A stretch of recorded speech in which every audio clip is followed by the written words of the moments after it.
The church, and I talk about the church as an institution and the church as individual persons. The church must be able to live and to appreciate the signs of time. To be able to look at young people and refuse to judge them.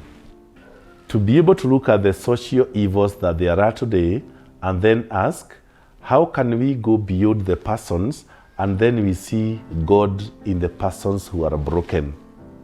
So that means the church must look at people with their struggles and the books of the do's and the don'ts, which must always be there. And then the church widens, as it were, the horizon that the church uses to be able to look at people. One, how does the church do that? Or how will the church do that? The homilies must address real issues. The sermons given must address exactly what people are going through. We've got a people who can receive homilies that are so utopic that they are not able to address them and their current problems.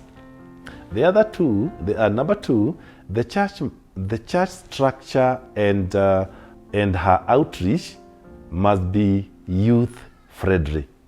Youth-friendly means that they listen to the cry of the young people and come up with the structures and programs that address their problems. We see over the years people who keep on judging our young people. Sometimes they say that, the church does not like us, the church has no space for us, and sometimes we are accused, and we are accused just because maybe we are a bit conservative.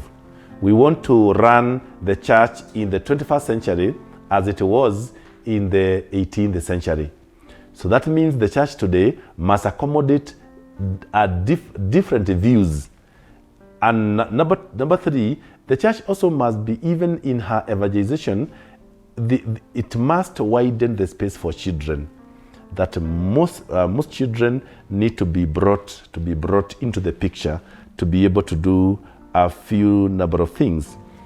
The other thing is that the church becomes accountable even in her use of finances. I feel that we give money, we don't know how this money goes. It's an area that the church also needs to talk about. Then the other thing is removing from the churches the struggles that are out there. I was reading a few things about why men are running away from the church. And the writer, who is a researcher, mentions two things. That the church has become like bases or places for gossip. Men hate gossips. I'm not saying that they do not gossip, but men hate gossip. But when the gossip now goes to church, men feels lost. That's number one. Number two is excessive beautification of our churches. Men have a problem with the churches that are overly beautified, with so much feminine touch. Men would want something that is a bit attractive to them. So then I would also say that our churches must come up with the programs that are friendly to men. Our churches are not, most of them actually, are not speaking to men. Most of our churches are speaking to women because they are the ones who are there in their numbers. But most of our churches have actually ignored men. Now wanasema, they don't even come to church. These people, they are this or the other one. To accommodate more people, we must speak to all people. Then we talk about the question of those people who have various struggles and various addictions. And then the question we need to ask is, if Jesus was to come and meet a group of drunkards, what would he do? Jesus, of course, would make sure that they are accommodated even with their brokenness. No wonder he had to dine with the sinners and prostitutes. So that means we must be more and more like Jesus. I would ask them to do only one thing.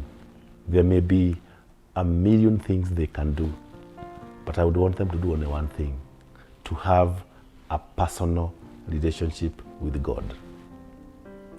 There is a lot of theatrics surrounding the Christian life, our way of worship. You have realized that nowadays, now we are even having uniforms in our churches. There's a church with that uniform, another one. It's a way of relating. All those are unnecessary theatrics.